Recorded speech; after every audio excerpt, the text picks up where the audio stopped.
Hello student. जैसे कि मैंने अपने लास्ट वीडियो में आपको बताया था हाइपर कॉन्जुगेशन क्या होता है, वैसे ही आज फिर से मैं एक टॉपिक लेके आ रहा हूँ जिसको मैंने नाम दिया मैजिक ऑफ स्टेबिलिटी। मतलब चीज़ों की स्टेबिलिटी को हम कैसे निकालते हैं। बेसिक चीज़ है ना, जब स्टेबिलिटी के बारे में जब हमको पूछता है तो हमारे पास तीन ही ऑप्शन होते हैं।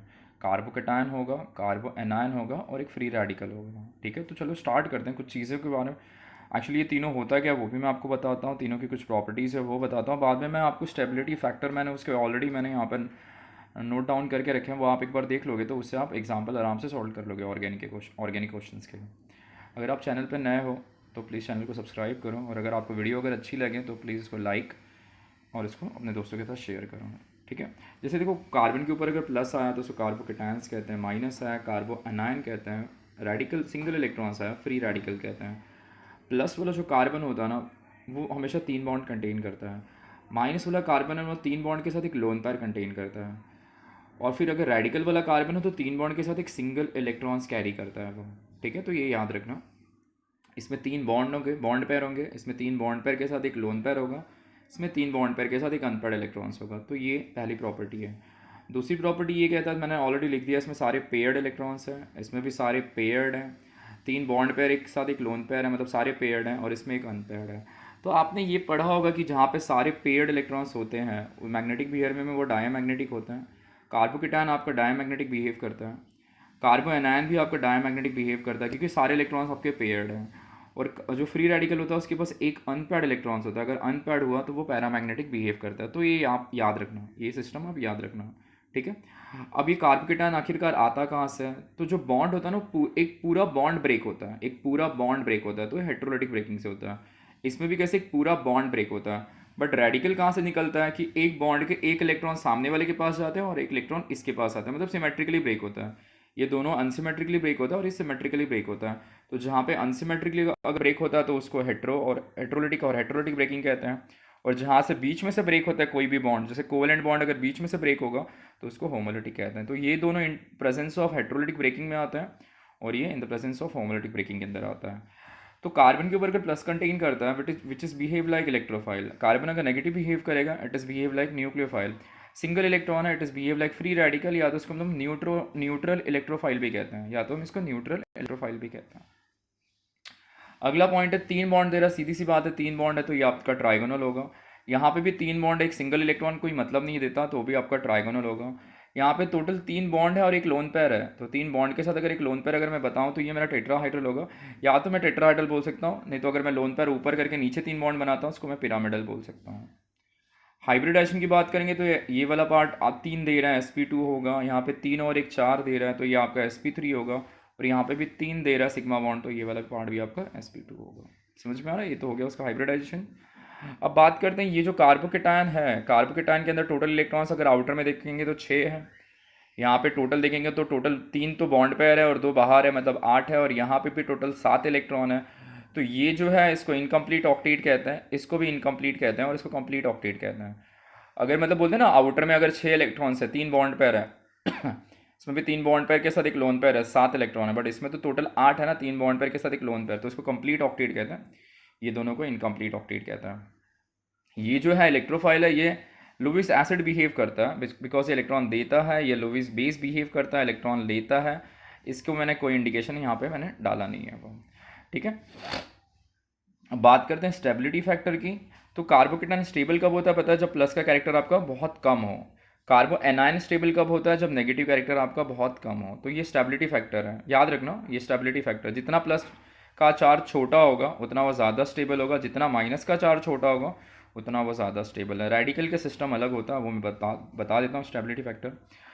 इसमें याद रखना कार्बोकेटायन में हमेशा आपके साथ प्लस आई, जितने भी प्लस आई ग्रुप अगर आएंगे तो हमेशा वो स्टेबल होगा, और जितने भी आपके माइनस आई वाले ग्रुप आएंगे तो आपका हमेशा वो अनस्टेबल होगा, एक्सेप्ट वहाँ पे रेजोनेंस नहीं बनना चाहिए। रेजोनेंस बना तो वो स्टेबल होगा। इसमें उल्टा है, जितना माइनस आई ग्रुप आएगा उतना वो ज़्यादा स्टेबल है, जितना प्लस आई ग्रुप आएगा उतनी उसकी स्टेबिलिटी कम होगी, एक्सेप्ट रेजोनेंस। इसमें सिस्टम नहीं दे रहा है वो। नेक्स्ट फैक्टर में अगर नेक्स्ट फैक्टर अगर स्टेबिलिटी हम कार्बोकेटायन की देखते हैं तो आपको रेजोनेंस ढूंढना है। रेजोनेंस हुआ तो ज़्यादा स्टेबल है, इसमें भी रेजोनेंस हुआ तो ज़्यादा स्टेबल है, इसमें भी रेजोनेंस हुआ तो ज़्यादा स्टेबल। बट इसमें जो रेजोनेंस है वो डिपेंड करता है हाइपर कॉन्जुगेशन के ऊपर। हाइपर कॉन्जुगेशन फ्री रेडिकल में कैसे होता है, मैंने जस्ट इसके पहले एक लास्ट वीडियो बनाई थी अपनी, उसमें मैंने आपको बता दिया, आप एक बार वहाँ से जाकर देख लेना। जितना ज़्यादा हाइपर कॉन्जुगेशन उतना ज़्यादा रेजोनेटिंग स्ट्रक्चर। हाइपर कॉन्जुगेशन मतलब बोलते हैं ना, hyper conjugation is depend on alpha carbon, alpha hydrogen atom. जितना ज़्यादा अल्फा हाइड्रोजन +1 करो तो उतना ज़्यादा आपको रेजोनेंस मिलेगा, जितना ज़्यादा रेजोनेंस होगा तो उतना ज़्यादा आपको स्टेबिलिटी मिलेगा। तो ये कुछ फैक्टर्स थे, डिफरेंशिएट मैंने कर दिए थे कार्बोकेटायन, कार्बोएनॉन और फ्री रेडिकल में। तो इसको एक बार आप देख लेना। अब समय को मैं ज़्यादा ये नहीं करूँगा, मैं डायरेक्ट आपको स्टेबिलिटी फैक्टर मैंने ऑलरेडी लिख लिया है, वो आप देख लो।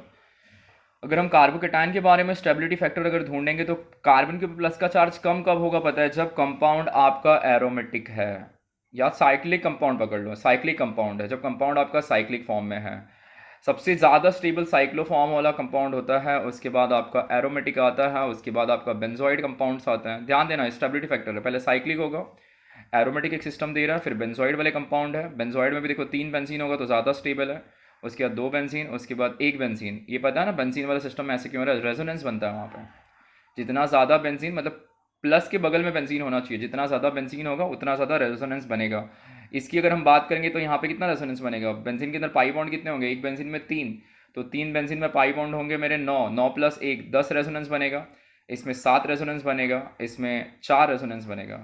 तो मतलब सबसे पहले साइक्लिक कंपाउंड होगा, उसके बाद एरोमेटिक होगा, उसके बाद बेंजोइड वाले कंपाउंड होंगे, उसके बाद अलाइलिक कंपाउंड होगा, उसके बाद अलाइलिक कंपाउंड होगा, अलाइलिक के बाद आपका टर्शरी होगा, अलाइल के बाद सीधा अल्काइल हो गया, अलाइल के बाद आपका टर्शरी होगा, उसके बाद सेकेंडरी होगा, उसके बाद प्राइमरी होगा, मिथाइल होगा, सबसे लास्ट में विनाइल होगा। विनाइल में रेजोनेंस बनता नहीं, मैंने बोला ना, डबल बॉन्ड के ऊपर अगर चार्ज कंटेन करता है तो उसमें आपका स्टेबिलिटी फैक्टर सबसे कम होता है कार्बोकेटायन के रिस्पेक्ट में। तो ये कार्बोकेटायन की स्टेबिलिटी फैक्टर के ऑर्डर्स हैं।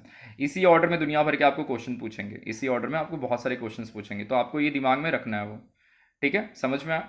अब इसमें भी आप याद रखना, अलाइल में भी बहुत सारी चीज़ें, अगर आपको अलाइल वाला जो सिस्टम है ना, उसमें भी बहुत सारे डिफरेंट टाइप्स आपको स्टेबिलिटी फैक्टर लोग पूछते हैं। अलाइल में भी टर्शरी अलाइल होता है ना, वो ज़्यादा स्टेबल होता है। जैसे वो मैंने आपको लास्ट वीडियो में बताया था हाइपर कॉन्जुगेशन के रिस्पेक्ट में। डबल बॉन्ड अगर मैंने लिखा CH है, फिर यहाँ पे मैंने समझो CH3 लिखा हुआ है, और यहाँ पे CH3 है, और यहाँ पे प्लस है। देखो ये भी एक अलाइलिक कार्बन है। फिर यहाँ पे फिर से मैंने CH2 डबल बॉन्ड लिखा, फिर यहाँ पे फिर मैंने CH लिखा, फिर मैंने यहाँ पे H लिखा हुआ है, फिर यहाँ पे H लिखा हुआ है, यहाँ पे प्लस बनाया हुआ है, फिर यहाँ पे मैंने, ये भी अलाइलिक कार्बन है। CH अलाइलिक का मतलब क्या? डबल बॉन्ड के जस्ट बाजू में प्लस आना चाहिए। फिर यहाँ पे CH3 लिखा हुआ है, यहाँ पे H लिखा हुआ है, और यहाँ पे प्लस बना के दिया हुआ है। अब तीनों में ज़्यादा स्टेबल कौन है? जब तीनों में ज़्यादा स्टेबल आपको ढूंढना है तो उस फैक्टर में आपको क्या देखना है? टर्शरी अलाइल होता है सबसे ज़्यादा स्टेबल है, तो देखो ये तुम्हारा टर्शरी अलाइल है। उसके बाद ये आपका सेकेंडरी अलाइल, ये आपका प्राइमरी अलाइल है, और ये आपका सेकेंडरी अलाइल है। कैसे पता चल रहा है? तीनों साइड से कार्बन आ रहा है, दिख रहा है? तीनों साइड से प्लस के साइड में कार्बन आ रहा है, तो टर्शरी है। उसके बाद इसमें दोनों साइड से कार्बन आ रहा है, सेकेंडरी है। एक ही साइड से कार्बन आ रहा है, प्राइमरी। सबसे ज़्यादा स्टेबल टर्शरी। तो ये अलाइलिक का ऑर्डर है, ये अलाइल में भी हम लोग इसे ऑर्डर निकाल सकते हैं। तो ये हो गया आपका कार्बोकेटायन का स्टेबिलिटी फैक्टर। कार्बो एनायन की स्टेबिलिटी फैक्टर की जब हम बात करेंगे तो उसमें भी नेगेटिव चार्ज आपका कम होना चाहिए, तो उसमें भी पहले आपका एरोमेटिक आएगा, जैसे कि हमने कार्बोकेटायन के लिए किया। एरोमेटिक होगा, उसके बाद बेंजाइल होगा, उसके बाद अलाइल होगा, same aromatic benzyl allyl same है। उसके बाद जैसे ही ये हुआ उसके बाद सीधा ट्रिपल बॉन्ड आएगा, triple bonded carbon contains negative charge. उसके बाद आपका double bonded contains negative charge होगा, फैक्टर याद रखना। उसके बाद सीधी सी बात है, अपने अल्काइल वाले फैक्टर में आएंगे। अल्काइल वाले फैक्टर में पूरा उल्टा होगा, मैंने ऑलरेडी लिखा है, इनवर्सली प्रोपोर्शनल टू प्लस आई होगा। तो पहले CH3 होगा, उसके बाद प्राइमरी होगा, उसके बाद सेकेंडरी होगा, उसके बाद टर्शरी होगा। तो ये सिस्टम है, हो गया कार्बो एनायन का। मैंने already aromatic benzyl allyl already देखो ना लिखा है, ये एरोमेटिक है, ये पकड़ लो आप, ये पकड़ लो अगर मैं देखूँ तो यहाँ पे पहले एरोमेटिक पकड़ लो, तो ये पकड़ लो साइक्लिक कंपाउंड है, इसके बाद ये मेरा एरोमेटिक कंपाउंड है, उसके बाद ये मेरा बेंजाइलिक है, तो मैं इसको भी कंसिडर वहाँ पे कर सकता हूँ। ठीक है, तो ये सिस्टम मेरा हो गया, ये सिस्टम मेरा वहाँ पे हो गया। समझ में आ रहा है? पहले एरोमेटिक, फिर बेंजाइल, फिर अलाइल, उसके बाद आपका triple bonded contains negative charge, double bonded contains negative charge, उसके बाद अल्काइल में इन्वर्टेड। अलाइल के अंदर भी 3 ग्रुप्स होते हैं, प्राइमरी, सेकेंडरी, टर्शरी, वो मैंने ऑलरेडी यहाँ पे दिखा दिया, उसमें भी टर्शरी ज़्यादा स्टेबल होता है। ठीक है, चलो ये देख लेते हैं। उसके बाद बात करते हैं फ्री रेडिकल के बारे में। तो फ्री रेडिकल के लिए भी कुछ फैक्टर्स लिखे हुए हैं। फ्री रेडिकल के अंदर एरोमेटिक नहीं आता, उसमें हम स्टेबिलिटी फैक्टर बेंजाइल से कैलकुलेट करते हैं। बेंजाइल वाले से स्टार्ट करें तो पहले टर्शरी बेंजाइल होगा, फिर सेकेंडरी बेंजाइल, फिर प्राइमरी बेंजाइल। उसके बाद अलाइल होता है, उसमें भी पहले tertiary allyl, secondary allyl, primary allyl होगा। उसके बाद सीधी सी बात करेंगे हम लोग अल्काइल के बारे में, tertiary alkyl, secondary alkyl, primary alkyl, methyl, खत्म। ठीक है, इसमें विनाइल वाला फॉर्मेट नहीं आता इसमें। ठीक है। तो ये स्टेबिलिटी फैक्टर था, इसी से रिलेटेड बहुत सारे क्वेश्चन आपको पूछेंगे वो लोग, अंदर थोड़े छोटे छोटे एग्जांपल्स बना के देंगे। वो बोलेंगे कि अरेंज द स्टेबिलिटी फैक्टर। समझ में आया ये? तो ये फ्री रेडिकल का स्टेबिलिटी फैक्टर है, कार्बोकेटायन का स्टेबिलिटी फैक्टर है, कार्बो अनायन का स्टेबिलिटी फैक्टर है। और ये मैंने उसमें डिफरेंशिएट करके आपको ऑलरेडी बता दिया कि मतलब हाउ कैसे आइडेंटिफाई करोगे कार्बोकेटायन, कार्बोनान और फ्री रेडिकल, कैसे बिहेव करते हैं, मैग्नेटिक बिहेवियर क्या है, उसका स्ट्रक्चर कैसा है, वो सारी चीज़ें मैंने आपको यहाँ पे बता दी। ठीक है। इससे रिलेटेड क्वेश्चन मैं आपको इसके डिस्क्रिप्शन में डाल के दे दूँगा। कुछ भी अगर डाउट हो तो कमेंट करके बताओ। अगर वीडियो आपको अच्छी लगे तो प्लीज़ इसको अपने दोस्तों के साथ शेयर करो। चलो मिलते हैं अगले वीडियो में कुछ नए टॉपिक के साथ।